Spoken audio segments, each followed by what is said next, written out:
ഓം നമോ നാരായണായ. ഓം നമോ നാരായണായ. ഓം നമോ നാരായണായ. ഓം നമോ നാരായണായ. ഓം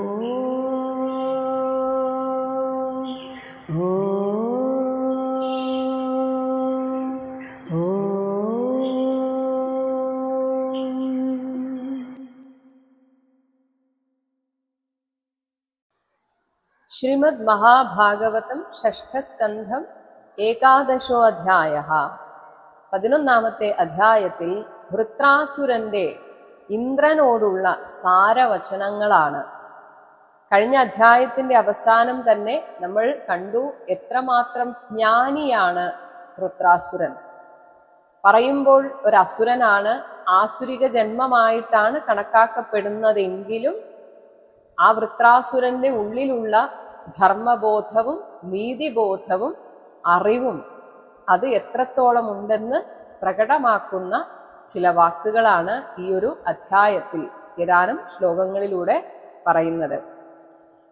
എന്നാൽ കഴിഞ്ഞ അധ്യായത്തിന്റെ അവസാനത്തിൽ തൻ്റെ പടയാളികളായിട്ടുള്ള അസുരന്മാരോട് പറഞ്ഞ വാക്കുകൾ അതൊന്നും അവരുടെ ചെവിയിൽ കൊണ്ടില്ല എന്ന് പറയുകയാണ്. ശ്രീശുക ഉവാച, 1ാമത്തെ ശ്ലോകം. തേ ഏവം ശംസതോ ധർമ്മം വചഃ പത്യുഃ അചേതസഃ ന ഏവ അഗൃഹ്ണൻ ഭയത്രസ്താഃ പലായനപരാഃ നൃപ. ഹേ നൃപ, അല്ലയോ രാജാവേ, ഭയത്രസ്താഃ, ഈ വൃത്രാസുരൻ ഇതൊക്കെ വിളിച്ചു പറയുമ്പോഴും അതൊന്നും കേൾക്കാനുള്ള മാനസികാവസ്ഥയിലായിരുന്നില്ല ഈ അസുരന്മാർ.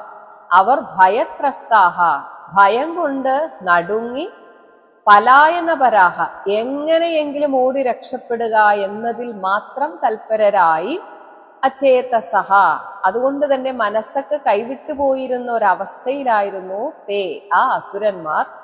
അവർ ഈ വൃത്രാസുരൻ വിളിച്ചു പറഞ്ഞ ഏവം ധർമ്മം, വീരധർമ്മത്തെ ശംസതഃ, ഉദ്ബോധിപ്പിക്കുന്ന തങ്ങളുടെ പത്യുഹു, സേനാപതിയായ വൃത്രാസുരന്റെ വചഃ, വാക്കുകളെ അഗൃഹൻ, കേട്ട് ധരിക്കുക നയേവ, ഉണ്ടായില്ല. അവർക്കൊറ്റ ശ്രദ്ധയേ ഉണ്ടായിരുന്നുള്ളൂ, എങ്ങനെയെങ്കിലും ഓടി രക്ഷപ്പെടുക. ആ ഓടിപ്പോകുന്ന അസുരന്മാരെ ദേവന്മാർ പിന്നാലെ ചെന്ന് ആക്രമിക്കുന്നത് കണ്ടിട്ട് വൃത്രാസുരന് സഹിച്ചില്ല. അപ്പോൾ വൃത്രാസുരൻ തൻ്റെ ശക്തി ഉപയോഗിച്ച് അത് തടഞ്ഞു നിർത്തിയിട്ട് ഈ ദേവന്മാരെ ഭർസിച്ചുകൊണ്ട് സംസാരിക്കുകയാണ്. ആദ്യം 2-3 ശ്ലോകങ്ങൾ. വിശീര്യമാണാം പൃതനാം ആസുരീം അസുരർഷഭ കാലാനുകൂലൈഹി ത്രിദശൈഹി കാല്യമാനാം അനാഥവത്. 3. ദൃഷ്ട്വാ അതപ്യത സംക്രുദ്ധ ഇന്ദ്രശത്രുഃ അമർഷിതഃ താൻ നിവാര്യ ഔജസാ രാജൻ നിർഭത്സ്യ ഇദം ഉവാചഃ. ഹേ രാജൻ, അസുരർഷഭഃ, അസുരശ്രേഷ്ഠനായിട്ടുള്ള ആ വൃത്രൻ ആസുരീം, അസുരന്മാരുടെ ആ ഒരു പൃതനാം മഹാസൈന്യത്തെ കാലാനുകൂലൈഹി, അതായത് ഇപ്പോൾ ദേവന്മാർക്ക് കാലം അനുകൂലമായിരിക്കുന്നു, അസുരന്മാർ ഓടി ഒളിക്കുന്നു. സ്വാഭാവികമായും ദേവന്മാർക്ക് വീര്യം കൂടുകയും ഓടി ഒളിക്കുന്ന ആ അസുരന്മാരെ വീണ്ടും ആക്രമിക്കുകയും ചെയ്യും. ഇങ്ങനെ ത്രിദശൈഹി, ഈ കാലത്തിന്റെ ആനുകൂല്യത്തെ മുതലെടുത്ത ദേവന്മാരാൽ കാല്യമാനാം, അടിച്ചകറ്റപ്പെടുന്നതായും, അങ്ങനെ അനാഥവത്, നാഥനില്ലാത്തതുപോലെ വിശീര്യമാണാം, ചിന്നിച്ചിതറിക്കിടക്കുന്നതായും കണ്ടിട്ട്, തൻ്റെ സൈന്യം ഇങ്ങനെ ആകെ ചിന്നിച്ചിതറിക്കിടക്കുന്നതും പലരും ഓടിപ്പോകുന്നതും കണ്ടിട്ട്, ദൃഷ്ട്വാ അതപ്യത, അത് കണ്ടിട്ട് വൃത്രാസുരന് സഹിക്കാൻ പറ്റിയില്ല. മാത്രമല്ല അമർഷിതഃ, സഹികെട്ടവനായി, സംക്രുദ്ധഃ, കോപം മുഴുത്ത, ഇന്ദ്രശത്രു, ഇന്ദ്രൻ ശത്രുവായിട്ടുള്ള ആ വൃത്രാസുരൻ, ഓജസ, തൻ്റെ കരുത്തിനാൽ താൻ ആ ദേവന്മാരെ നിവാര്യ, തടഞ്ഞു നിർത്തിയിട്ട്, നിർഭത്സ്യ, അവരെ അധിക്ഷേപിച്ച്, ഇദം ഉവാചഃ, ഇനി പറയാൻ പോകുന്ന ഈ വാക്കുകളെ പറഞ്ഞു. കാരണം അവർ ചെയ്യുന്നത് ന്യായമല്ല എന്നത് അവരെ ബോധിപ്പിക്കുകയായിരുന്നു വൃത്രാസുരന്റെ ലക്ഷ്യം. 4-ാമത്തെ ശ്ലോകം. കിം വഹ ഉച്ചരിതൈഹി മാതുഹു ധാവദ്ഭിഹി പൃഷ്ഠതോ ഹതൈഹി നഹി ഭീതവഥഃ ശ്ലാഘ്യഃ ന സ്വർഗ്യഃ ശൂരമാനിനാം. ധാവദ്ഭിഹി പ്രാണരക്ഷാർത്ഥം പാഞ്ഞുപോകുന്നവരുടെ പൃഷ്ഠത, പിന്നാലെ ചെന്ന് ഹതൈഹി ഹനിക്കപ്പെട്ടിരിക്കുന്നവരും, മാതുഹു പെറ്റമ്മയുടെ ഉച്ചരിതൈഹി, ഇവിടെ പറയുന്നത് വിസർജ്യം പോലെയുള്ള ഈ അസുരന്മാരെ കൊണ്ട് എന്നാണ്. അതായത് നിങ്ങൾക്കൊരു വിലയും ഇല്ലാത്തവരാണ് ഈ അസുരന്മാർ. ഇപ്പോഴാകട്ടെ നിങ്ങളെ പേടിച്ച് അവർ ഓടുകയാണ്. അങ്ങനെയുള്ള അവരുടെ പുറകെ ചെന്നിട്ട് വഹക്കിം, നിങ്ങൾ എന്ത് നേട്ടമുണ്ടാക്കുമെന്നാണ് നിങ്ങൾ ഈ വിചാരിക്കുന്നത്? പേടിച്ചോടുന്നവരുടെ പുറകെ ചെന്നിട്ട് അവരെ ആക്രമിക്കുന്നതാണോ ഇത്ര വലിയ ശൂരത്വം? ഭീതവധഃ, ഭയന്നവരെ കൊല്ലുക എന്നത്, ശൂരമാനിനാം, ശൂരന്മാരെന്ന് കരുതുന്നവർക്ക്, ശ്ലാഘ്യഃ നഹി, ശ്ലാഘനീയമല്ല. നിങ്ങളിപ്പോൾ ഭീരുത്വമാണ് കാണിക്കുന്നത്. നിങ്ങൾക്കിതുകൊണ്ട് സ്വർഗ്യഃ ന, പുണ്യലോക പ്രാപ്തി കിട്ടുകയില്ല. നിങ്ങളിങ്ങനെ പേടിച്ചോടുന്നവരുടെ പുറകെ പോയിട്ടല്ല ആക്രമിക്കേണ്ടത്. ഇതാ ആണൊരുത്തനായ ഞാൻ ഇവിടെ ഇങ്ങനെ നിൽക്കുന്നത് കണ്ടില്ലേ, എന്റെ നേർക്ക് പോരാടൂ ധൈര്യമുണ്ടെങ്കിൽ. അതാണ് 5-ാമത്തെ ശ്ലോകം. യദി വഹ പ്രധനെ ശ്രദ്ധാ സാരം വാ ക്ഷുല്ലകാ ഹൃദി അഗ്രേ തിഷ്ഠത മാത്രം മേ നചേത് ഗ്രാമ്യ സുഖേ സ്പൃഹാഹ. ക്ഷുല്ലകാഹ, അല്പന്മാരെ എന്നാണ് വിളിക്കുന്നത്.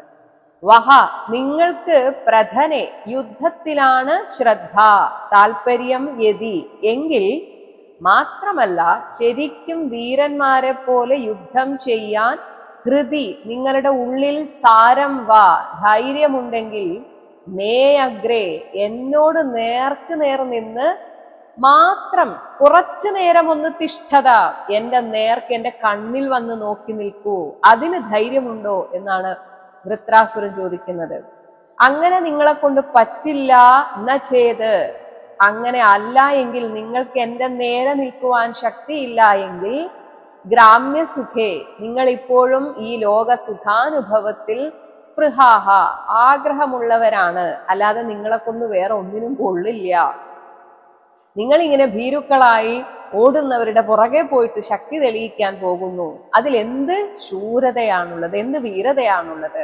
ധൈര്യമുണ്ടെങ്കിൽ എന്നോട് നേർക്ക് നേർ യുദ്ധത്തിന് വാ എന്നാണ് വൃത്രാസുരൻ വെല്ലുവിളിക്കുന്നത്. 6-ാമത്തെ ശ്ലോകം.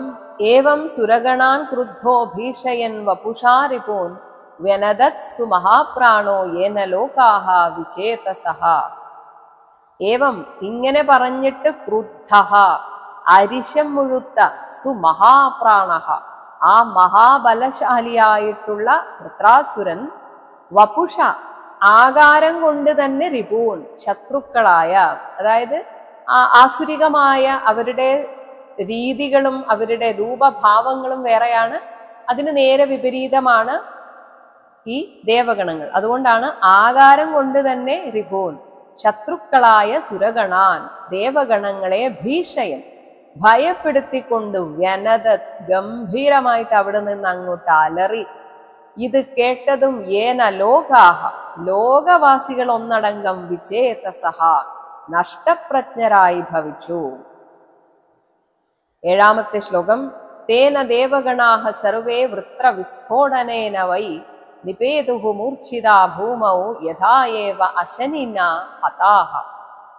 ഇങ്ങനെയുള്ള തേന, ആ വൃത്രാസുരന്റെ വൃത്ര വിസ്ഫോടനേന, ഘോരനാദം കൊണ്ട്, ദേവഗണാഹ, ദേവസമൂഹങ്ങൾ, സർവേ വൈ, എല്ലാവരും തന്നെ, ഏതുപോലെ എന്ന് പറയുന്നു, അശനിന, ഇടിവെട്ടുകൊണ്ട്, ഇടിവാളിനാൽ, ഹതാഹ, ആഞ്ഞടിക്കപ്പെട്ട, യഥാ, അങ്ങനെയുള്ളവരെ എന്ന പോലെ, ഏവ മൂർച്ഛിതാഹ, മോഹാലസ്യപ്പെട്ട്, ഭൂമൗ നിപേതുഹു, അവിടെ താഴെ വീണു, ആ യുദ്ധക്കളത്തിൽ അവർ വീണുപോയി. ആ ഇടിനാദം പോലെയുള്ള തന്റെ ആ ഗർജനം കൊണ്ട് തന്നെ ദേവന്മാരെ മുഴുവൻ ആ ഭൂമിയിൽ നിലം പതിപ്പിക്കാൻ ഈ വൃത്രാസുരന് സാധിച്ചു. ഇങ്ങനെ മോഹാലസ്യപ്പെട്ടു വീണ ആ ദേവന്മാരെ ചവിട്ടി മെതിച്ചു എന്നാണ് പറയുന്നത്. മമർദ്ദ പദ്ഭ്യാം സുരസൈന്യം ആതുരം നിമീലിതാക്ഷം രണരംഗ ദുർമതഃ ഗാം കമ്പയൻ ഉദ്യതശൂല ഓജസ നാലം വനം യൂഥപതിഃ യഥാ ഉന്മദഃ. ഇവിടെ ദേവന്മാരോടുള്ള ദേഷ്യം വേറൊന്നുമല്ല, ആ ഭയപ്പെട്ട് ഓടിപ്പോയവരെ പിന്നാലെ ചെന്ന് ആക്രമിച്ചതിന്റെ ദേഷ്യമാണ് ഇവിടെ തീർക്കുന്നത്. അതാണ് രണരംഗ ദുർമതഃ. പടക്കളത്തിൽ ഒരു കൊടും തിമർപ്പേന്തിയവനും ഉദ്യതശൂലഃ ഉയർത്തിപ്പിടിച്ച ശൂലത്തോടു കൂടിയവനുമായ ആ വൃത്രൻ ആതുരം ഭയവിഹ്വലരായിട്ട് അതുകൊണ്ട് ഉറങ്ങുന്ന സമയത്ത് അവരുടെ കണ്ണടയും. അങ്ങനെ നിമീലിതാക്ഷം കണ്ണു ചിമ്മി മയങ്ങിപ്പോയ സുരസൈന്യം ദേവസൈന്യത്തെ ഏതുപോലെ ചവിട്ടി മെതിച്ചു എന്ന് പറയുന്നു. ഒരു ഉന്മദഃ യൂഥപതിഃ മതം മുഴുത്ത ആനത്തലവൻ നാലം വനം ഞാണൽ പുൽക്കാട്, ഒരു തരം പുൽക്കാട്, അതിനെ എങ്ങനെയാണോ യഥാ ഓജസ തന്റെ ഊക്കിനാൽ ഗാം കമ്പയൻ ഈ പുൽക്കാടിനെ ചവിട്ടി മെതിക്കുമ്പോൾ ആ ഭൂമിയും കുലുങ്ങും, അതുപോലെ തന്റെ പദ്ഭ്യാം രണ്ട് കാലുകൊണ്ടും ഈ ദേവന്മാരെ ഇങ്ങനെ മമർദ്ദ ചവിട്ടി മെതിച്ചു. ഇവിടെ ദേവന്മാർ മാത്രമാണ് മോഹാലസ്യപ്പെട്ട് വീണത്. ഇന്ദ്രൻ ഇപ്പോഴും അതേ ഉശിരോടെ നിൽക്കുകയാണ്. ആ ഇന്ദ്രൻ നേരിട്ട് യുദ്ധം ചെയ്തതിനെ പറയുന്നു. 9-ാമത്തെ ശ്ലോകം. വിലോക്യതം വജ്രധരഃ അത്യമർഷിതഃ സ്വശസ്ത്രവേ അഭിദ്രവത്തെ മഹാഗതാഃ ചിക്ഷേപതാം ആപതതീം സുദുസ്സഹാം ജഗ്രാഹ വാമേന കരേണ ലീലയാ. ഇങ്ങനെ തൻ്റെ ദേവന്മാരെയൊക്കെ തൻ്റെ കൂട്ടക്കാരെ ചവിട്ടി മെതിക്കുന്ന ആ വൃത്രാസുരനെ വിലോക്യ കണ്ടിട്ട് അത്യമർഷിതഃ അധികം അരിശം കലർന്ന വജ്രധരഃ വജ്രപാണിയായ ഇന്ദ്രൻ അഭിദ്രവതേ തൻ്റെ നേരെ പാഞ്ഞണയുന്ന സ്വശത്രവേ തൻ്റെ ശത്രുവിനെ ഉദ്ദേശിച്ച് ഒരു മഹാഗതാം വലിയൊരു ഗദയെ അവന്റെ നേർക്ക് ചിക്ഷേപ ചുഴറ്റിയെറിഞ്ഞു. എന്നാൽ ആപതതീൻ തൻ്റെ നേരിട്ട് വന്ന് വീഴുന്ന ഒരു സാധാരണക്കാരനാണെങ്കിൽ അതിൻ്റെ അടിയേറ്റാൽ അപ്പോൾ വീഴും. അങ്ങനെ സുദുസ്സഹാം ശരിക്കും ഏറ്റു പൊറുക്കാനാവാത്ത ആ ഗതയെ തൻ്റെ വാമേന കരേണ ഇടത്തെ കൈകൊണ്ട് അവൻ ലീലയ എന്തോ ഒരു കളിപ്പന്ത് വന്ന് കയ്യിലേക്ക് വന്ന് വീണതുപോലെ ബോള് പിടിക്കുന്നത് പോലെ ജഗ്രാഹ കടന്നു പിടിച്ചു. അങ്ങനെ ഇന്ദ്രൻ ചുഴറ്റിയെറിഞ്ഞ ഗതയെ കയ്യിൽ പിടിക്കുക മാത്രമല്ല അതെടുത്ത് ഐരാവതത്തിന്റെ മസ്തകം നോക്കി ഒരടിയും അടിച്ചു. അതാണ് 10-ാമത്തെ ശ്ലോകം. സഹ ഇന്ദ്രശത്രുഹു കുപിതഃ ഭൃശം തയാ മഹേന്ദ്രവാഹം ഗതയാ ഉഗ്രവിക്രമഃ ജഘാന കുംഭസ്ഥലേ ഉന്നതൻ മൃധേ തത്കർമ്മ സർവേ സമപൂജയൻ നൃപ. ഉഗ്രവിക്രമഃ മഹാപരാക്രമിയായ സഹ ഇന്ദ്രശത്രുഹു ആ വൃത്രാസുരൻ ഭൃശം കുപിതഃ അത്രയും കുപിതനായി മൃധേ യുദ്ധത്തിൽ ഉന്നതൻ ഗർജിച്ചുകൊണ്ട് തയാഗതയ ആ ഗത തന്നെ എടുത്തിട്ട് മഹേന്ദ്രവാഹം ആ ഇന്ദ്രന്റെ വാഹനമായ ഐരാവതത്തെ കുംഭസ്ഥലെ അതിന്റെ മസ്തക പ്രദേശത്തിൽ ജഘാന പ്രഹരിച്ചു. ഹേ നൃപ രാജാവേ, മാത്രമല്ല അത്രയും വീരശൂര പരാക്രമിയായ ആ വൃത്രാസുരന്റെ ആ പ്രവൃത്തിയെ സർവേ സമപൂജയൻ അവിടെ ആ യുദ്ധം കണ്ടുകൊണ്ടിരിക്കുന്നവരൊക്കെ അതിനെ അഭിനന്ദിച്ചു എന്നാണ് പറയുന്നത്. എന്തൊരു വീരതയാണ് വൃത്രാസുരന്. സ്വന്തം കൂട്ടക്കാരൊക്കെ ഓടിപ്പോയി, എന്നിട്ടും മനോധൈര്യം വിടാതെ ഇങ്ങനെ പിടിച്ചു നിൽക്കണമെങ്കിൽ, എന്നിട്ട് ഇങ്ങനെ യുദ്ധം ചെയ്ത് പിടിച്ചു നിൽക്കണമെങ്കിൽ അവന്റെ ധൈര്യം എത്രമാത്രമായിരിക്കും. അങ്ങനെ ആ ഐരാവതത്തിന് മുറിവേറ്റപ്പോൾ ഐരാവതം ഒന്ന് തെന്നിമാറി എന്ന് പറയുന്നു. 11-ാമത്തെ ശ്ലോകം. ഐരാവതോ വൃത്രഗദാഭിമൃഷ്ടോ വിഘൂർണിത അദ്രിഹി കുലിശാഹതഃ യഥാ അപാസരത് ഭിന്നമുഖഃ സഹ ഇന്ദ്രഃ മുഞ്ചൻ അസൃക് സപ്തധനുഃ ഭൃശാർത്തഃ. വൃത്രഗദാഭിമൃഷ്ട, വൃത്രാസുരന്റെ ഗദ കൊണ്ടുള്ള പ്രഹരമേറ്റ ഐരാവത, ആ ഐരാവതം കുലിശാഹത, വജ്രായുധത്താൽ പ്രഹരിക്കപ്പെട്ട അദ്രിഹീയത, പർവ്വതം എന്നതുപോലെ വിഘൂർണിത, ഇങ്ങനെ തലചുറ്റിപ്പോയി, അങ്ങനെ വട്ടം ചുഴന്നുകൊണ്ടും, ഭിന്നമുഖ, മുഖം പിളർന്നുകൊണ്ടും, ഭൃഷാർത്ഥ, അത്യന്തം വിവശനായി, അസൃക് മുഞ്ചൻ, ചോരയൊലിപ്പിച്ചുകൊണ്ട്, സഹ ഇന്ദ്ര, ഇന്ദ്രനോടുകൂടെ, അപാസരത്, അകലേക്ക് ഒഴിഞ്ഞുമാറി. എത്ര ദൂരത്തേക്ക് ഒഴിഞ്ഞുമാറി എന്ന് പറയുകയാണ്. സപ്തധനുഹു, 7 വിൽപ്പാട് ദൂരെ. അതായത് വില്ല് ഒരു തവണ വെച്ചു, പിന്നെ അങ്ങനെ 7 തവണ വെച്ചാൽ എത്ര ദൂരെ, അതാണ് 7 വിൽപ്പാട് ദൂരേക്കാണ് ഈ ഐരാവതം പിന്നോട്ട് മാറിയത്. ഇനി ഇവിടെ വൃത്രാസുരന്റെ ഒരു മഹത്വം കാണിക്കുകയാണ്. തന്റെ ശത്രു ഒന്ന് തളർന്നു എന്ന് കണ്ടപ്പോൾ പിന്നെ ഗദ പ്രയോഗിച്ചില്ല. 12ാമത്തെ ശ്ലോകം. ന സന്നവാഹായ വിഷണ്ണചേതസേ പ്രായുക്ത ഭൂയഃ സഗതാ മഹാത്മാ ഇന്ദ്രഃ അമൃതസ്യന്തികരാഭിമർശവീതവ്യഥഃ ക്ഷതവാഹഃ അവതസ്ഥേ. മഹാത്മാ സഹ, മഹാമനസ്കനായ ആ വൃത്രാസുരൻ, അതായത് യുദ്ധധർമ്മം എന്താണെന്ന് കൃത്യമായി അറിയുന്ന ആ വൃത്രാസുരൻ, സന്നവാഹായ, തൻ്റെ വാഹനമായ ഐരാവതം തളർന്നവശമായി എന്ന് കണ്ട് അതിൽ സങ്കടപ്പെട്ട് ഇരിക്കുന്ന വിഷണ്ണചേതസേ, മനസ്സിൽ വിഷാദം പൂണ്ടു നിൽക്കുന്ന ശത്രുവായ ഇന്ദ്രന്റെ നേർക്ക് പിന്നീട് ഗദാം, ഗദയെ ഭൂയഃ ന പ്രായുക്ത, വീണ്ടും പ്രയോഗിച്ചില്ല. അതേസമയം ഇന്ദ്രൻ അമൃത് കുടിച്ച ആളാണ്. അതുകൊണ്ട് ഇന്ദ്രഃ അമൃതസ്യന്തി കരാഭിമർശ വീതവ്യഥഃ, അമൃത് കിനിയുന്ന തൻ്റെ കൈകൊണ്ട് തൻ്റെ ശരീരത്തെ ഒന്ന് തൊട്ട് തടവിയപ്പോൾ വീതവ്യഥഃ, വ്യഥയൊക്കെ ഇല്ലാതായി. എങ്കിലും തോൽപ്പിക്കപ്പെട്ടതിൻ്റെ ഒരു വിഷമത്തോടുകൂടി ക്ഷതവാഹഃ, വാഹം മുറിവേറ്റ ആ ഐരാവതം, വാഹനമായ ആ ഐരാവതത്തോടുകൂടി തന്നെ എന്ത് ചെയ്യണം എന്നറിയാത്തതുപോലെ കുറച്ചു നേരത്തേക്ക് അങ്ങനെ അങ്ങ് അവതസ്ഥേ, നിലകൊണ്ടു. ഇവിടെ വൃത്രാസുരനെ യാഗാഗ്നിയിൽ നിന്ന് ജനിപ്പിച്ചയാളാണ് ത്വഷ്ടാവ്. ആ ത്വഷ്ടാവിന്റെ മകനായിരുന്നു വിശ്വരൂപൻ. അങ്ങനെ നോക്കുമ്പോൾ വൃത്രാസുരന് തൻ്റെ ജ്യേഷ്ഠന്റെ സ്ഥാനത്താണ് വിശ്വരൂപൻ.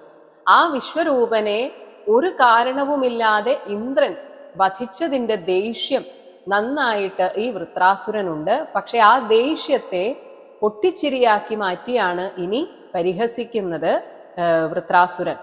അതാണ് 13ാമത്തെ ശ്ലോകം.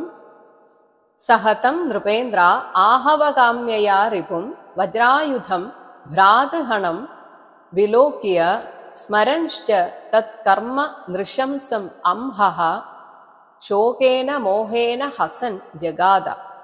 ഹേ നൃപേന്ദ്ര, രാജാവേ, സഹ, അവൻ, ആ വൃത്രാസുരൻ തൻ്റെ ജ്യേഷ്ഠനായ വിശ്വരൂപനെ ഇവൻ ഹനിച്ചു കളഞ്ഞല്ലോ, എന്തൊരു ദുഷ്ടനാണിവൻ എന്ന് ഭ്രാതൃഹണം, തൻ്റെ സഹോദരനായ വിശ്വരൂപനെ വധിച്ചവനും, എന്നിട്ട് ദധീചി മഹർഷിയുടെ അടുത്ത് സ്വാർത്ഥ താല്പര്യത്തിനായിട്ട് ആ ശരീരം വെടിയാൻ പറഞ്ഞ് തന്നെ കൊല്ലാൻ വേണ്ടി ഉണ്ടാക്കിയ വജ്രായുധം, വജ്രം എന്ന ആയുധം ഏന്തിയവനും, ഇപ്പോൾ തന്നോട് യുദ്ധം ചെയ്യാനായി കൊതിച്ചു നിൽക്കുന്ന ആഹവ കാമ്യയ, ആഹവം യുദ്ധം, യുദ്ധം ചെയ്യാൻ കൊതിയോടെ നിൽക്കുന്ന തംറിപും, ആ ശത്രുവായ ഇന്ദ്രനെ വിലോക്യ, കണ്ടിട്ട്, നൃശംസം അംഹഃ, അത്രയും നിഷ്ഠുരമായ ഗുരുസ്ഥാനത്തിരിക്കുന്ന ഒരാളെ കൊല്ലുക എന്ന അംഹഃ, പാപം തന്നെയായ തത് കർമ്മ, അവന്റെ പ്രവൃത്തിയെ സ്മരൻഷ, പ്രത്യേകം ഓർമ്മിച്ച്, അപ്പോഴുണ്ടായ ശോകേന, ശോകം കൊണ്ടുണ്ടായ മോഹേന, മൂർച്ഛയാൽ, ശോകം പിന്നീട് അതിനെ മാറ്റി, ആ ഭാവത്തെ മാറ്റിയിട്ട് ഹസൻ, പൊട്ടിച്ചിരിച്ചുകൊണ്ട് ഇപ്രകാരം ഇന്ദ്രനോട് ജഗാദ, പറഞ്ഞു. ശരിക്കും വൃത്രാസുരന് ഉള്ളിൽ പതഞ്ഞു പോകുന്ന കോപമാണുണ്ടായത്, ഇവൻ എന്തൊരു നിഷ്ഠുരനാണ് എന്നത്. പക്ഷേ ഈ ഇന്ദ്രനോട് ഇനി അങ്ങനെയൊന്നും പറഞ്ഞിട്ട് കാര്യമില്ല എന്ന് ചിന്തിച്ചിട്ട് പൊട്ടിച്ചിരിച്ചുകൊണ്ട് വൃത്രാസുരൻ ഇപ്രകാരം പറഞ്ഞു തുടങ്ങി.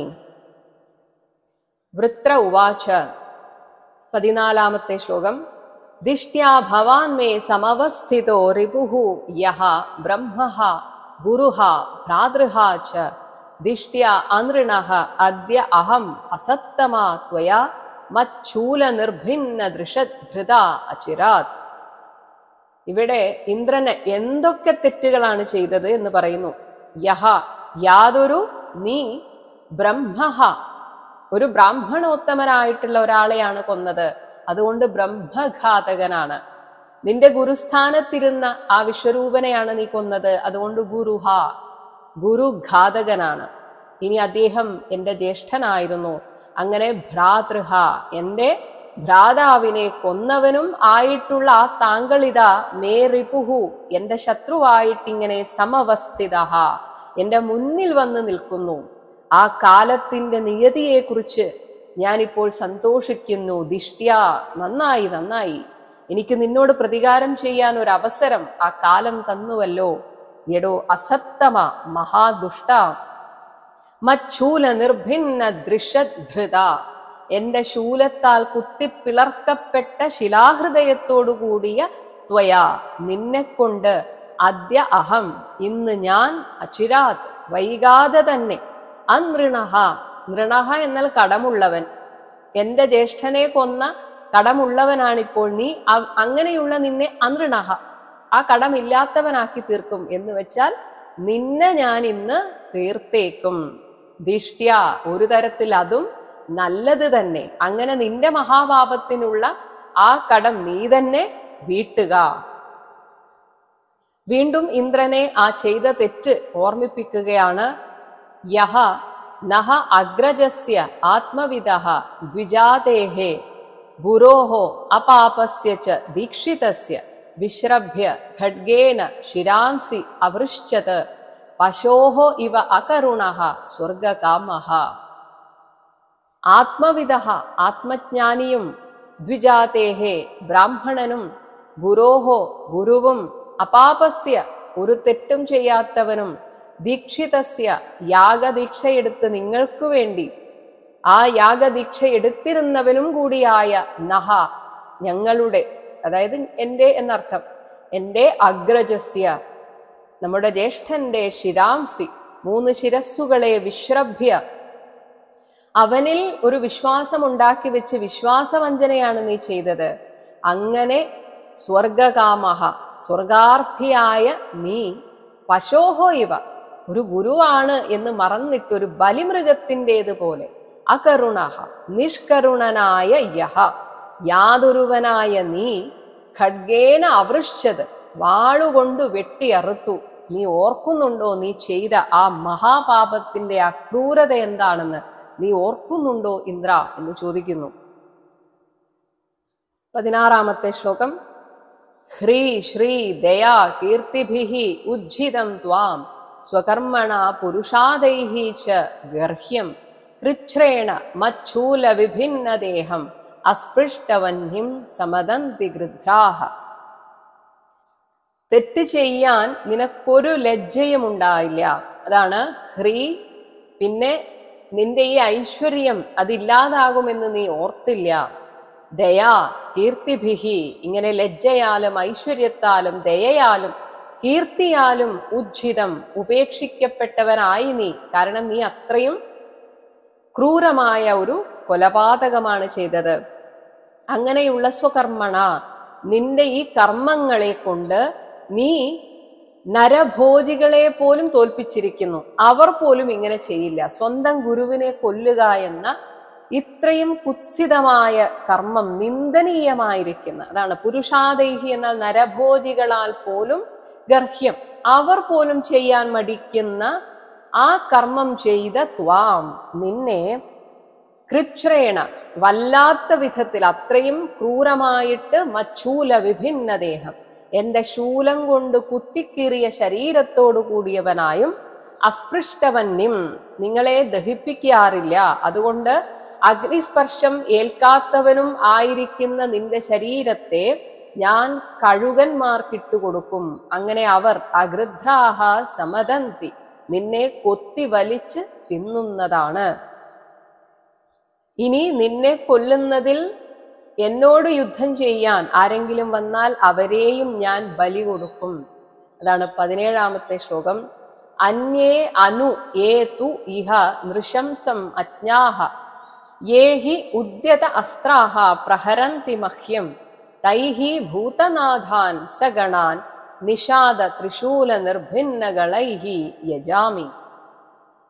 ഇഹ ഇവിടെ അന്യേ നിന്നെപ്പോലെ അജ്ഞാഹ വകതിരിവില്ലാത്ത ഏ ആരെങ്കിലും നൃശംസം കൊടുംക്രൂരനായ ത്വാ നിന്നെ അനുകൂലിച്ച് മഹ്യം എന്റെ നേർക്ക് ഉദ്യതസ്ത്രാഹ ആയുധമേന്തി വന്ന് പ്രഹരന്തീഹി ഇനി എന്നെ തോൽപ്പിക്കാൻ, എന്നെ യുദ്ധം ചെയ്ത് തോൽപ്പിക്കാം എന്ന് വിചാരിക്കുന്നുണ്ടെങ്കിൽ അവരും നിഷാദ ത്രിശൂല നിർഭിന്നകളൈഹി എന്റെ മൂർച്ചയുള്ള ത്രിശൂലത്താൽ അറുക്കപ്പെട്ട കണ്ഠത്തോടുകൂടിയ അവരെയും കൊണ്ട് അവരെയും ഞാൻ ഭൂതനാഥാൻ ഭൈരവാദി ഭൂതേശന്മാർക്ക് യജാമി ആരാധിക്കുന്നതാണ്.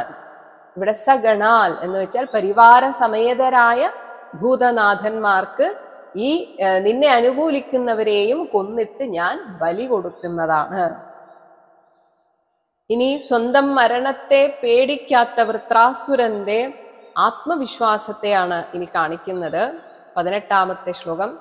അധോ ഹരേ മേ കുലിശേന വീര ഹർത്താ പ്രമധ്യ ഏവ ശിരോ യദി ഇഹ തത്ര അനൃണഃ ഭൂതബലിം വിധായ മനസ്വിനാം പാദരജഃ പ്രപത്സ്യേ. ഇനിയിപ്പോൾ എനിക്ക് നിങ്ങളെ ഒന്നും തോൽപ്പിക്കാൻ അധോ പറ്റാത്ത പക്ഷം ഹേ ഹരേ, അല്ലയോ ഇന്ദ്ര, വീര എന്ന് വീണ്ടും വിളിക്കുന്നു, അല്ലയോ വീര. ഇഹ അതൊരു പരിഹാസവും കൂടിയാണ്. നീ ഇപ്പോൾ വജ്രായുധം കയ്യിലുള്ളതിന്റെ അഹങ്കാരത്തിലാണ് എന്നോട് ഈ കളിക്കുന്നത്. എന്തായാലും ഇവിടെ വെച്ച് കുലിശേന ഈ വജ്രായുധം കൊണ്ട് പ്രമധ്യയേവ കശക്കിയിട്ട് തന്നെ നീ മേ ശിരഹ എന്റെ ശിരസിനെ ഹർത്തായതി എടുക്കാൻ പോകുന്നുവെങ്കിൽ ഇനി അതും ഒരു ബലിയായിട്ട് ഞാൻ സ്വീകരിച്ചു കൊള്ളാം. എന്റെ ശരീരത്തെ ഞാൻ ബലി കൊടുക്കുന്നു. തത്ര ആ തരുണത്തിലും അനൃണഃ അതോടുകൂടി എൻ്റെ ഈ ജന്മത്തിലെ കർമ്മങ്ങളിൽ നിന്നൊക്കെ ഞാൻ മുക്തനാകുമല്ലോ.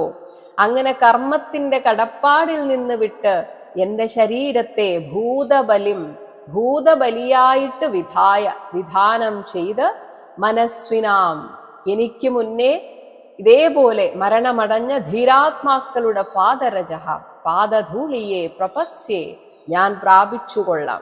അതായത് രണ്ടായാലും എനിക്കൊരു പ്രശ്നവുമില്ല. ഒന്നുകിൽ ഞാൻ നിന്നെ കൊല്ലും, അല്ലെങ്കിൽ നീ എന്നെ കൊല്ലും. രണ്ടായാലും എനിക്കൊരു വിഷയമല്ല എന്ന ധീരനായ ഒരാളുടെ വാക്കാണ് ഇവിടെ കാണുന്നത്. ഇനി ഇന്ദ്രന് ധൈര്യം കൊടുക്കുകയാണ്. അതായത് നിന്റെ ഗദാപ്രയോഗത്തെ ഞാൻ തടഞ്ഞു, അത് കണ്ട് നീ പേടിക്കണ്ട. ഈ വജ്രം എന്താണെന്ന് എനിക്കറിയാം, അതിന്റെ ശക്തിയും എനിക്കറിയാം, നീ ധൈര്യമായി പ്രയോഗിച്ചോളൂ എന്ന് അങ്ങോട്ട് ധൈര്യം കൊടുക്കുന്നു. അതാണ് 19-ാമത്തെ ശ്ലോകം.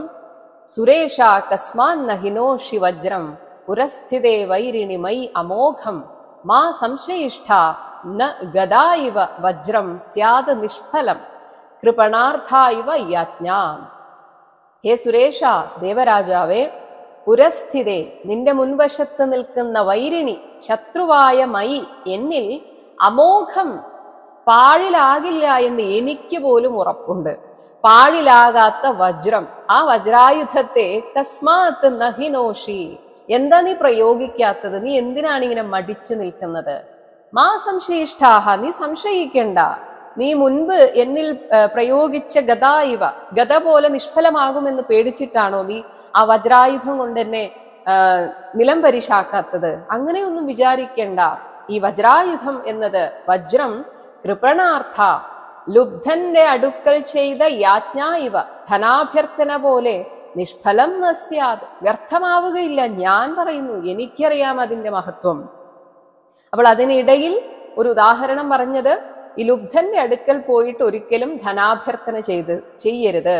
അതുപോലെയാണ് നേരത്തെ നീ എന്നിൽ ഗദാപ്രയോഗം നടത്തിയത്. പക്ഷെ ഇത് അതുപോലെയാകില്ല.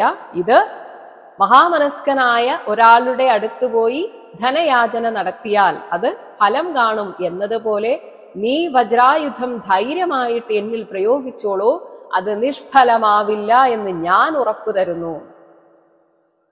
ഇവിടെ വൃത്രാസുരന്റെ ഭഗവാനോടുള്ള ഭക്തി വിശ്വാസത്തെ കാണിക്കുകയാണ് 20-ാമത്തെ ശ്ലോകം.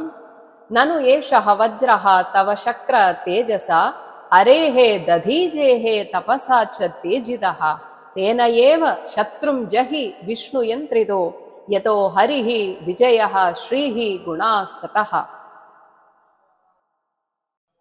തന്നെ കൊല്ലാൻ വേണ്ടി എന്തൊക്കെ തയ്യാറെടുപ്പുകളാണ് നടത്തിയതെന്ന് നന്നായി അറിയാവുന്ന വൃത്രാസുരനാണ് സംസാരിക്കുന്നത്. ഹേ ശക്ര, അല്ലയോ ഇന്ദ്ര, തവ ഏഷഃ വജ്രഃ, അങ്ങയുടെ ഈ വജ്രായുധം എത്ര മഹത്വമുള്ളതാണ്. ഹരേഹേ തേജസ, ശ്രീഹരിയുടെ തേജസ്സിനാലും, ദധീജേഹേ, ദധീജയുടെ തപസാച്ച, തപസ്സിനാലും, തേജിതഃ നനു, ഉത്തേജനം ചെയ്യപ്പെട്ടതല്ലേ. മാത്രമല്ല എന്നെ കൊല്ലാനുള്ള ശക്തിക്കായിട്ട് അങ്ങ് വിഷ്ണുവിനെ പ്രാർത്ഥിച്ചു.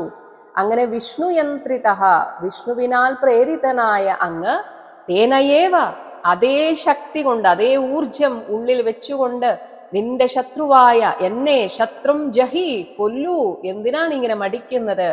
കാരണം നിനക്കെന്നെ ഇനി നിഷ്പ്രയാസം കൊല്ലാൻ പറ്റും. കാരണം യതഃ ഹരിഹി, ഏതു പക്ഷത്തിൽ ഭഗവാൻ വിഷ്ണു ഉണ്ടോ തതഃ, ആ പക്ഷത്തിൽ വിജയഃ ശ്രീഹി ഗുണാഹ, വിജയവും ഐശ്വര്യവും ഗുണങ്ങളും ഉണ്ടാകുന്നു.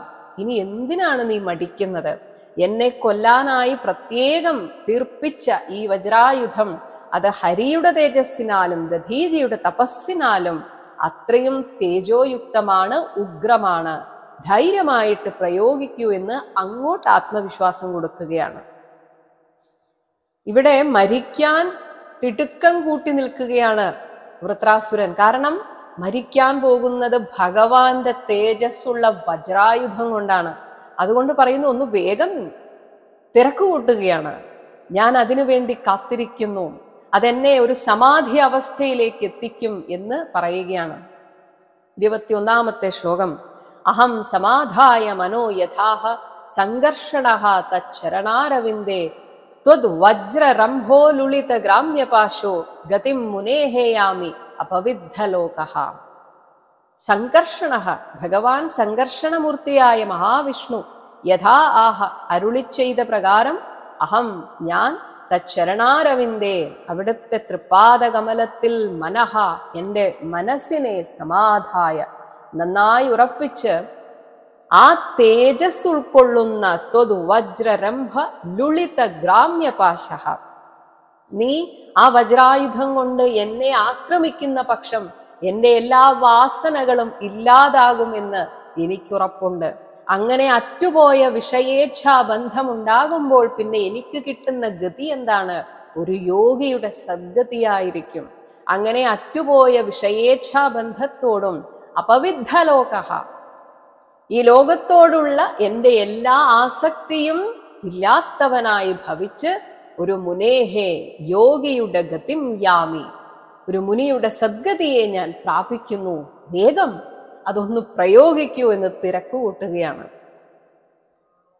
ഇവിടെ ഭഗവാനിൽ എത്രമാത്രം ഭക്തിയുള്ളവനാണ് വൃത്രാസുരൻ എന്ന് കാണിക്കുന്നു. തുടർന്ന് 2 ശ്ലോകം കൊണ്ട് ഭഗവാനെ ശരിക്കും മനസ്സിലാക്കിയ ഒരു ഭക്തന്റെ ഭാവത്തിലാണ് വൃത്രാസുരൻ സംസാരിക്കുന്നത്. ശരിക്കും ഭഗവാൻ എങ്ങനെയാണ് നമ്മെ അനുഗ്രഹിക്കുന്നത് എന്ന് വൃത്രാസുരൻ പറയുന്നു. 22-ാമത്തെ ശ്ലോകം. പുംസാം കില ഏകാന്തധിയാം സ്വകാനാം യാഹ സമ്പദോ ദിവി ഭൂമൗ രസായാം നരാതി യദ്വേഷ ഉദ്വേഗ ആധിഹി മദഹ കലിഹി വ്യസനം സംപ്രയാസഃ. ഏകാന്തധിയാം, ഏകാഗ്രബുദ്ധിയോടുകൂടിയ സ്വകാനം, സ്വഭക്തന്മാരായ പുംസാം, ജനങ്ങൾക്ക് അവരോടിഷ്ടമുള്ള ഭഗവാൻ സത്യത്തിൽ അവർക്കൊന്നും ദിവി, ഈ സ്വർഗത്തിലോ, ഭൂമൗ, ഭൂമിയിലോ, രസായാം, പാതാളത്തിലോ, യാഹ സമ്പതഃ, എന്തെല്ലാം സമ്പത്തുകളുണ്ടോ, കില, അതൊന്നും തന്നെ ആ ഭഗവാൻ നരാതി, കൊടുക്കുകയില്ല. കാരണം ഈ സമ്പത്ത് വിവേകപൂർവം അത് ഉപയോഗിക്കാൻ അറിയില്ലെങ്കിൽ യത് അവനിൽ ദ്വേഷഃ, വൈരമുണ്ടാകും. ഉദ്വേഗ, ഇതെനിക്ക് നാളെയും കിട്ടുമോ, ഇന്നുള്ള ഈ സാമ്പത്തിക സ്ഥിതി നാളെ ഉണ്ടാകുമോ എന്ന അമ്പരപ്പുണ്ടാകും. ആധിഹി, മനോവ്യഥ, ഇതാരെങ്കിലും തട്ടിക്കൊണ്ടുപോകുമോ, കള്ളന്മാർ മോഷ്ടിച്ചു കൊണ്ടുപോകുമോ എന്ന മനോവ്യഥയുണ്ടാകും.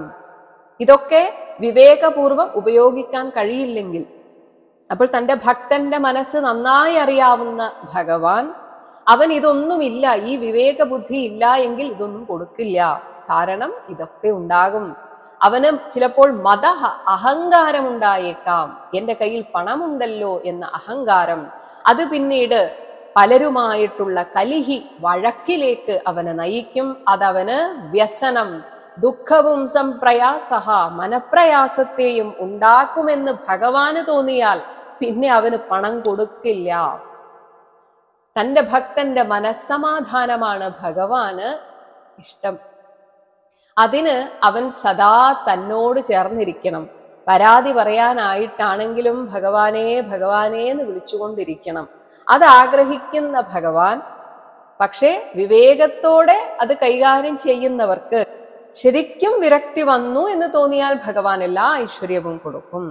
അപ്പോൾ വിവേകാനന്ദ സ്വാമി പറയാറുണ്ട്, നിങ്ങൾക്ക് ഐശ്വര്യം വേണമോ, ആ ഐശ്വര്യത്തിൽ നിന്ന് പുറകോട്ട് പോയാൽ മതി. അതായത് ഐശ്വര്യത്തെ വേണ്ട എന്ന് വെച്ച് അതിനെ നിങ്ങൾ ത്യജിച്ചുകൊണ്ട് മുന്നോട്ട് നടന്നാൽ ഐശ്വര്യം നിങ്ങളുടെ പുറകെ വരും എന്നാണ്. അതേസമയം സമ്പത്ത് വേണം, പ്രശസ്തി വേണം എന്ന് പറഞ്ഞ് അതിന് പുറകെ പോയാൽ അത് പിന്തിരിഞ്ഞു പോകും. അതാണ് വിരക്തി എന്ന് പറയുന്നത്. അതായത് എനിക്കിതൊന്നും വേണ്ട, ഭഗവാനിലുള്ള ഈ ഒരു ഭക്തി വിശ്വാസം കൊണ്ട് തന്നെ ഞാൻ പൂർണ്ണ തൃപ്തനാണ് എന്ന് നിങ്ങൾ എന്ന് ആത്മാർത്ഥമായിട്ട് ചിന്തിച്ചു തുടങ്ങുന്നുവോ അന്ന് മഹാലക്ഷ്മി ഐശ്വര്യം നിങ്ങളുടെ പുറകെ വരും എന്നാണ്. ഇനി പറയുന്നു, ഭഗവാന്റെ ആ അനുഗ്രഹത്തെ കണ്ടെത്താൻ ഒരു കഴിവ് വേണം. 23-ാമത്തെ ശ്ലോകം, ത്രൈവർഗിക ആയാസ വിഘാതം അസ്മത് പതിഹി വിധത്തെ പുരുഷസ്യ ശക്ര തതഃ അനുമേയഃ ഭഗവത് പ്രസാദോ യഹ ദുർലഭഃ അകിഞ്ചന ഗോചരഃ അന്യൈഹി. ഹേ ശക്ര, ദേവേന്ദ്ര, അസ്മത് പതിഹി, ആ വിളിക്കുന്ന വിളി ഞങ്ങളുടെ രക്ഷിതാവായ ഭഗവാൻ, പുരുഷസ്യ, ഏകാഗ്രഭാവനയോടെ ഭജിക്കുന്ന ജീവന് ഈ ലോകത്തിൽ ലഭിക്കുന്ന പുരുഷാർത്ഥങ്ങളിൽ ആദ്യത്തെ 3 എണ്ണമുണ്ട്. ധർമാർത്ഥ കാമം. ത്രൈവർഗികം, ഈ ധർമാർത്ഥകാമങ്ങളാകുന്ന ത്രിവിധ പുരുഷാർത്ഥങ്ങളെ നേടിയെടുക്കാനുള്ള ആയാസത്തിന് വിഘാതം വിധത്തെ, അതിന് വിഘ്നമുണ്ടാക്കി വെക്കുന്നു. അത് അത്ര പെട്ടെന്നൊന്നും തരികയില്ല. പക്ഷേ അങ്ങനെ തരാതിരിക്കുമ്പോൾ എന്നാലും ഭഗവാൻ എന്നെ അനുഗ്രഹിച്ചില്ല എന്ന് പറയുന്നുണ്ടെങ്കിൽ നിങ്ങൾ ഭഗവാനെ മനസ്സിലാക്കിയിട്ടില്ല. അപ്പോൾ തതഃ, അങ്ങനെ നിങ്ങൾക്ക് തരാതിരിക്കുന്നുണ്ടെങ്കിൽ അതിൽ നിന്ന് ഭഗവത് പ്രസാദഃ, ഭഗവാന്റെ ഭക്തനോടുള്ള ആ അനുകമ്പ, അനുമേയഃ, അത് അനുമാനിച്ചെടുക്കാൻ സാധിക്കണം. അപ്പോഴാണ് നിങ്ങളൊരു യഥാർത്ഥ ഭക്തനായി തീരുന്നത്. എന്നാൽ ഇത് അങ്ങനെ എല്ലാവർക്കും സാധിക്കില്ല. അകിഞ്ചന ഗോചരഃ, എനിക്കൊന്നും വേണ്ട ഭഗവാനെ, അങ്ങനെ സർവസംഗ പരിത്യാഗികൾക്ക് മാത്രം അനുഭവപ്പെടുന്ന യഹ, ഈ ഒരു മനോഭാവം അന്യൈഹി ദുർലഭഃ, സാധാരണക്കാർക്ക് ദുർലഭമാണ്, പറ്റില്ല. അവർ ഭഗവാനെ വിളിക്കുന്നതേ ഓരോരോ ആഗ്രഹങ്ങൾക്കാണ്. അവർക്കൊരിക്കലും ഭഗവാനെ മനസ്സിലാക്കാനും സാധിക്കില്ല. അപ്പോൾ ഇവിടെ വൃത്രാസുരൻ സൂചിപ്പിച്ചത്, ഇന്ദ്ര, നിനക്കൊന്നും ജന്മകാലം ഭഗവാനെ മനസ്സിലാക്കാൻ സാധിക്കില്ല എന്നാണ്. നീയൊക്കെ ഇങ്ങനെ പ്രശ്നം വരുമ്പോൾ ഭഗവാനെ ഭഗവാനെ എന്ന് പറഞ്ഞിട്ട് പോകും. എന്നിട്ട് ആ സമയത്ത് എന്താണോ വേണ്ടത് അത് മേടിക്കും. പിന്നെ വീണ്ടും അഹങ്കരിക്കും, വീണ്ടും പ്രശ്നങ്ങൾ വരും, വീണ്ടും ഭഗവാനെ ഭഗവാനെ എന്ന് വിളിച്ചു പോകും. ഇതല്ലേ നീ ചെയ്യുന്നത്?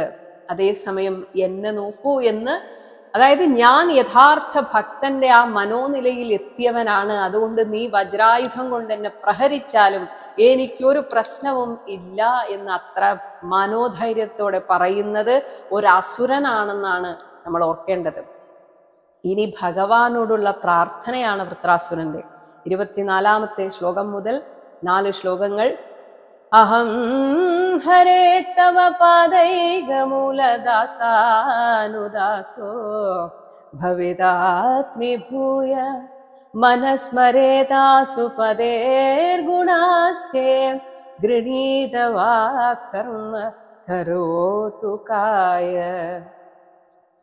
ഹരേ, സംസാര സന്താപത്തെ സംഹരിക്കുന്നല്ലയോ സർവേശ്വര, അഹം ഞാൻ തവ അങ്ങയുടെ പാദൈകമൂല ദാസാനുദാസഃ, തൃപാദങ്ങൾ മാത്രം ആശ്രയിച്ചിരിക്കുന്ന ദാസന്മാരുടെ ദാസനായിട്ട് ഭൂയഃ ഭവിതാസ്മി, ഞാൻ വീണ്ടും ജനിക്കും, എനിക്ക് ജനിക്കണം.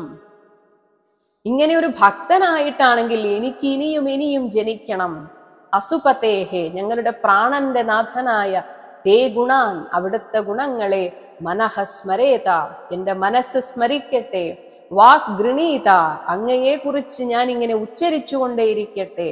കായഃ കർമ്മ, എന്റെ ശരീരം അങ്ങേക്കു വേണ്ടി പ്രവൃത്തി കരോതു, ചെയ്യട്ടെ. 25-ാമത്തെ ശ്ലോകം. ന നാകപൃഷ്ഠം ന ച പാരമേഷ്ഠ്യം ന സാർവഭൗമം ന രസാധിപത്യം ന യോഗസിദ്ധീര പുനർഭവം വാ സമഞ്ജസത്വാ വിരഹയ്യ കാംക്ഷേ. സമഞ്ജസ, സമസ്ത സൗഭാഗ്യനിധേ, ത്വാ വിരഹയ്യ, അങ്ങയെ കിട്ടുക എന്ന മഹാഭാഗ്യത്തെ വിട്ടുകളഞ്ഞിട്ട്, നാകപൃഷ്ഠം, സ്വർഗത്തിനും ഉപരിയായിട്ട് വർത്തിക്കുന്ന ആ ധ്രുവപദത്തെ എന്ന കാംക്ഷേ, ഞാൻ ആഗ്രഹിക്കുന്നില്ല. പാരമേഷ്ഠ്യം ച, ബ്രഹ്മാവിന്റെ ആ സത്യലോകത്തെയും ഞാൻ ആഗ്രഹിക്കുന്നില്ല. രസാധിപത്യം, ഇതുപോലെ ശ്രേഷ്ഠമായ ലോകം തന്നെയാണ് പാതാള ലോകം, അതിൻ്റെ ആധിപത്യത്തെയും ഞാൻ ആഗ്രഹിക്കുന്നില്ല. എന്തിന്? യോഗസിദ്ധീഹി, യോഗസിദ്ധികളെയോ അപുനർഭവം, പുനർജന്മമില്ലാതാവുക എന്ന മുക്തിയെ പോലും ആഗ്രഹിക്കുന്നില്ല. എനിക്ക് നിന്നെക്കുറിച്ച് ഓർത്ത്, നിന്നിൽ ലയിച്ച്, നിനക്കു വേണ്ടി കർമ്മങ്ങൾ ചെയ്ത് എത്ര ജന്മം വേണമെങ്കിലും ഞാൻ ജനിക്കാം. നീ പറയുന്നു, ഭഗവാനെ അങ്ങയൊന്ന് കാണാൻ ഞാൻ കൊതിക്കുന്നു. ഏതുപോലെ? അജാതപക്ഷായിവ മാതരം ഖഗാ സ്തന്യം യഥാ വത്സതരാക്ഷുധാർത്ത പ്രിയം പ്രിയേവ വ്യുഷിതം വിഷണ്ണാ മനോരവിന്ദാക്ഷ ദിദൃക്ഷതേ ത്വാം. ഹേ അരവിന്ദാക്ഷ, ലയോ താമരക്കണ്ണ, അജാത പക്ഷാഹ, ചിറകുമുളക്കാത്ത പക്ഷിക്കുഞ്ഞുങ്ങൾ, ഖഗാഹ, ഈ ദുഷ്ടമൃഗങ്ങളാൽ ഗ്രസിക്കപ്പെടുമോ എന്ന് പേടിച്ച്, മാതരം ഇവ, തള്ളപ്പക്ഷിയെ കാണാൻ ആഗ്രഹിക്കുന്നത് പോലെ, ക്ഷുധാർത്താഹ, വിശപ്പ് കൊണ്ടു വലഞ്ഞ വത്സതരാഹ, കെട്ടിയിടപ്പെട്ട പശുക്കിടാങ്ങൾ, തൻ്റെ അമ്മ വന്നിട്ടൊന്ന് സ്തന്യം, ആ മുലപ്പാലിനെ ആഗ്രഹിക്കുന്നത് പോലെ, യഥാ, ഇനി വിഷണ്ണ, കാമാർത്തയായ പ്രണയാതുരയായ പ്രിയ, പ്രിയതമ, വ്യുഷിതം, മറ്റൊരു ദേശത്തിരിക്കുന്ന തൻ്റെ പ്രിയം ഇവ, പ്രിയതമനെ എങ്ങനെ കാത്തിരിക്കുന്നു, കാണാൻ ആഗ്രഹിക്കുന്നു എന്നതുപോലെ, മേ മനഃ, എൻ്റെ മനസ്സ്, ഭഗവാനെ ത്വാം ദിദൃക്ഷതേ, അങ്ങയെ ഒന്ന് കാണാൻ കൊതിക്കുന്നു. 27-ാമത്തെ ശ്ലോകം. മമോത്തമ ശ്ലോകജനേഷു സഖ്യം സംസാരചക്രേ ഭ്രമതസ്വകർമ്മഭി ത്വന്മായയാത്മാത്മജദാരദേഹേഷ്വാസക്തചിത്തസ്യ നനാഥാ ഭൂയാത്. സ്വകർമ്മഭിഹി, സ്വന്തം പ്രാരബ്ധ കർമ്മങ്ങളാൽ സംസാരചക്രേ, ഈ സംസാരചക്രത്തിൽ ഭ്രമതഃ, കറങ്ങിക്കൊണ്ടിരിക്കുന്ന മമ, എനിക്ക് ഉത്തമ ശ്ലോകജനേഷു, അങ്ങയിൽ ഭക്തി ഉറച്ച ആ പരമഭാഗവതന്മാരിൽ സഖ്യം ഭൂയാത്, സൗഹാർദ്ദം സംഭവിക്കണമേ. ഹേ നാഥ, രക്ഷിതാവേ, ത്വന്മായയ, അങ്ങയുടെ മായയാൽ, ആത്മ, അവനവനിലും അവനവന്റെ ദേഹാദികളിൽ, അതുപോലെ താനുമായി ബന്ധപ്പെട്ട ആത്മജ, പുത്രന്മാരിലും, ദാര, ഭാര്യയിലും, ഗേഹേഷു, എൻ്റെ ഭവനം, എൻ്റെ ഭാര്യ, എൻ്റെ പുത്രന്മാർ, ഇങ്ങനെയുള്ള ആ ആസക്ത ചിത്തസ്യ, ആസക്തിയാർന്ന ചിത്തത്തോടു കൂടിയിരിക്കുന്ന എനിക്ക് ഭൂയഹ, വീണ്ടും വീണ്ടും അവയിൽ ആസക്തി വരാതിരിക്കട്ടെ. അങ്ങനെയെങ്കിലും ഞാൻ ഈ ലോകത്ത് സ്വസ്ഥനായിട്ടിരിക്കട്ടെ. അങ്ങയുടെ ഭക്തന്മാരിൽ സഖ്യമുണ്ടാകണമേ. അല്ലാതെ ലോകവിഷയങ്ങൾ സംസാരിക്കുന്നവരുമായിട്ട് ഒരു കൂട്ടും എനിക്കില്ലാതിരിക്കട്ടെ. എല്ലാ ആസക്തിയും എന്നിൽ നിന്ന് വിട്ടുപോകട്ടെ എന്ന വൃത്രാസുരന്റെ പ്രാർത്ഥനയോടുകൂടിയാണ് ഈ 11ാമത്തെ അധ്യായം അവസാനിക്കുന്നത്. ഇത് ശ്രീമദ് ഭാഗവതേ മഹാപുരാണേ പാരമഹംസ്യാം സംഹിതായാം ഷഷ്ഠസ്കന്ധേ വൃത്രസ്യ ഇന്ദ്രോപദേശോ നാമ 11 അധ്യായഃ. സർവത്ര ഗോവിന്ദനാമ സങ്കീർത്തനം. ഗോവിന്ദ ഗോവിന്ദ. ഹരേ രാമ ഹരേ രാമ ഹരേ രാമ രാമ ഹരേ കൃഷ്ണ ഹരേ കൃഷ്ണ ഹരേ കൃഷ്ണ കൃഷ്ണ ഹരേ രാമ ഹരേ രാമ ഹരേ രാമ രാമ ഹരേ കൃഷ്ണ ഹരേ കൃഷ്ണ ഹരേ കൃഷ്ണ കൃഷ്ണ ഹരേ രാമ രാമ ഹരേ കൃഷ്ണ കൃഷ്ണ ഹരേ രാമ രാമ ഹരേ കൃഷ്ണ കൃഷ്ണ.